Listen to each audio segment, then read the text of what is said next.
Welcome back. Now, scientists searching for a cure for AIDS say they have uncovered the basic chemistry of the HIV virus, and that now the most likely strategy for fighting the disease will be attacking it with another virus. VOA's George Putich reports. Surrounded by over 1,000 species of plants,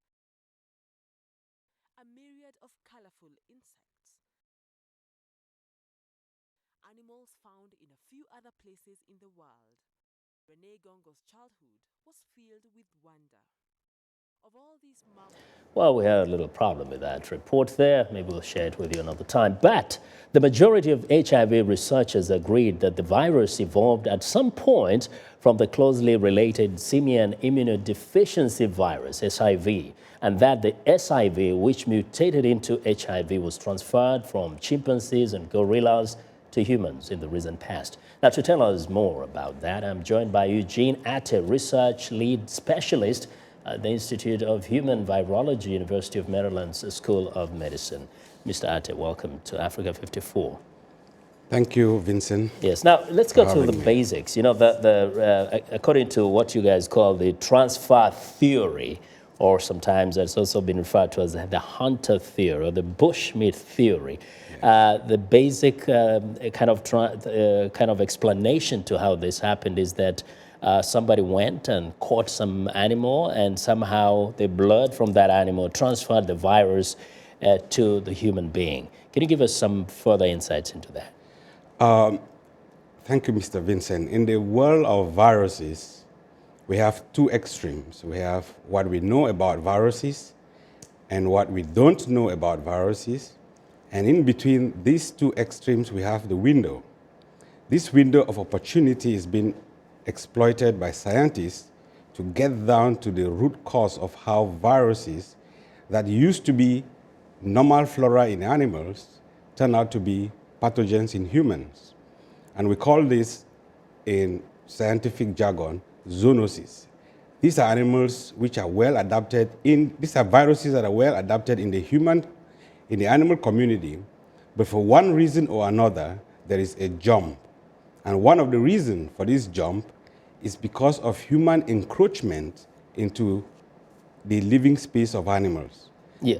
Now before even you think about the encroachment, I mean, the encroachment is bringing this contact a little even closer, but there has always been that contact. There are people who have been actually literally eating these animals. Why weren't they infected in the past? Let's take, for example, the case of Ebola. Ebola has been out there since 1976 in Zaire, in Gabon, in Sudan. But the problem is it was affecting people within close communities in the rainforest. So most of the cases went unreported or underreported.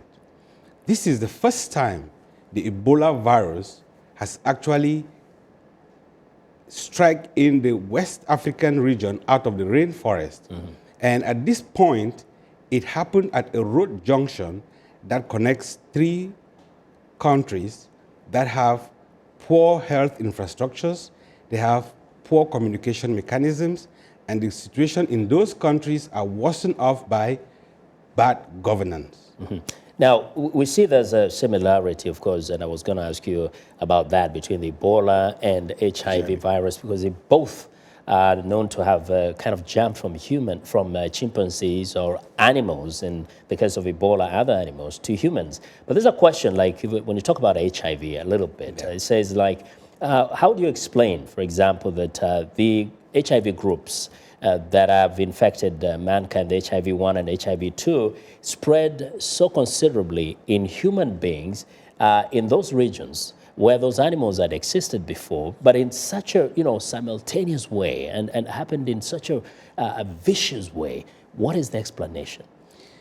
If you look at HIV, it came into prominence because of the discovery of the virus in people living in the West.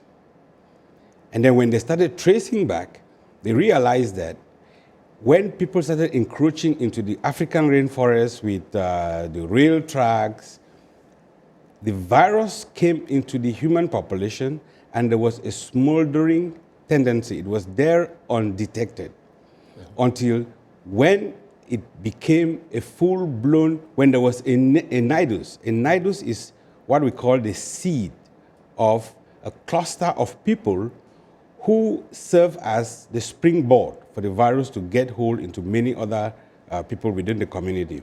And because of poor reporting, first there was this issue of denial. Like I said, the window of opportunity was some sort of exploited by those who had conspiracy theories. Yeah. And that brought a lot of setback in the fight against the control of the HIV virus. Okay, and you know, we might in the future get an opportunity to talk about how understanding this helps in the search for cure. Mr. Ateh, thank you very much for sharing this with us. Well, Eugene Ateh is a research lead specialist at the Institute of Human Virology at the University of Maryland's School of Medicine.